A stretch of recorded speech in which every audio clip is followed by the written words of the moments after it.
भाई और बहनों, हो सकता है आपके जीवन में व्यभिचार ना हो सकता है आपके जीवन में झूठ ना हो सकता है आप अच्छे बिजनेसमैन हो सकता है अपने माता और पिता का आदर करते हो, लेकिन धनवान होने के कारण अगर आप परमेश्वर से दूर हो गए हो, तो भाई और बहनों, आज परमेश्वर इस वचन के द्वारा हमसे बात कर रहा है कि स्वर्ग के राज्य में प्रवेश करना जो है बहुत और बहुत ही जो है कठिन है। एक इंसान दो स्वामियों की सेवा वो नहीं कर सकता। एक से बैर करेगा, दूसरे से प्यार करेगा, या परमेश्वर की सेवा करेगा या वो धन की सेवा करेगा। हे भाई और बहनों, प्रभु यीशु मसीह ने उसे एक ही बात कही कि अपना धन और संपत्ति सारी चीज़ें जो है छोड़ के मेरे पीछे हो ले तो तुझे अनंत जीवन दूंगा।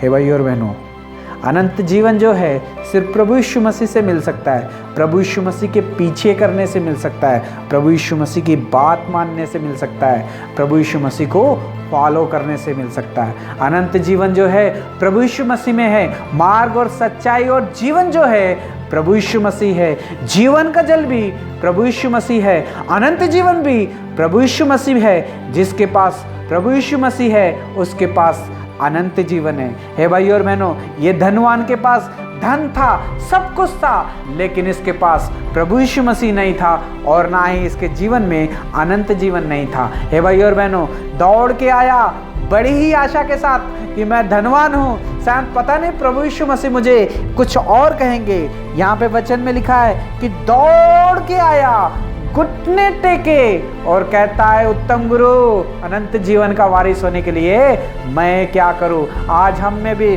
बहुत सारे लोग दौड़ के प्रार्थना करते हैं और प्रभु यीशु मसीह का बड़ा ही सम्मान करते हैं, लेकिन जब प्रभु यीशु मसीह कुछ करने के लिए कहता है तो मुंह उदास करके वापस चले जाते हैं और अपने बातों से मुकर जाते हैं। हे भाई और बहनों, आज परमेश्वर हमसे बात कर रहा है। ये धनवान भी बहुत ही दौड़ के प्रभु यीशु मसीह के पास आया था अनंत जीवन का वारिस होने के लिए, लेकिन शर्त एक थी कि अपना सारा कुछ बेच के मेरे पीछे हो ले।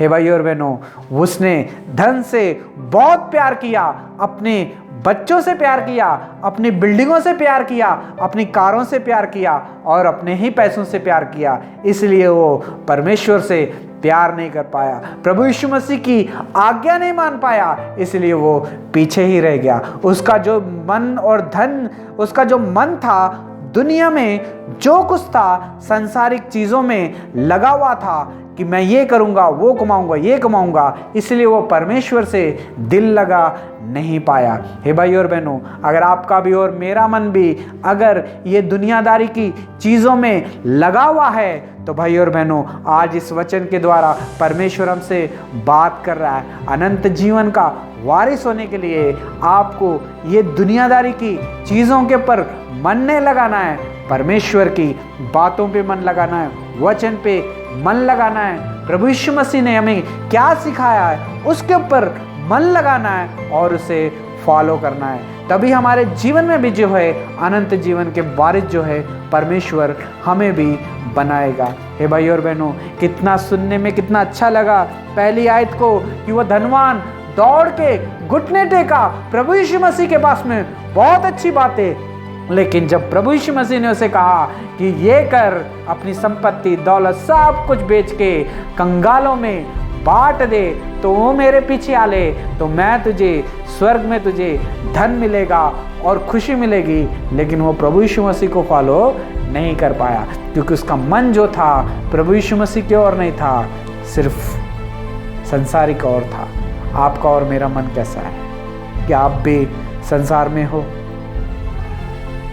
आपने भी बपतिस्मा ले लिया है, प्रभु यीशु मसीह को ग्रहण किया है, आप भी धनवान हो तो कोई बात नहीं, प्रभु आपको आशीष दे।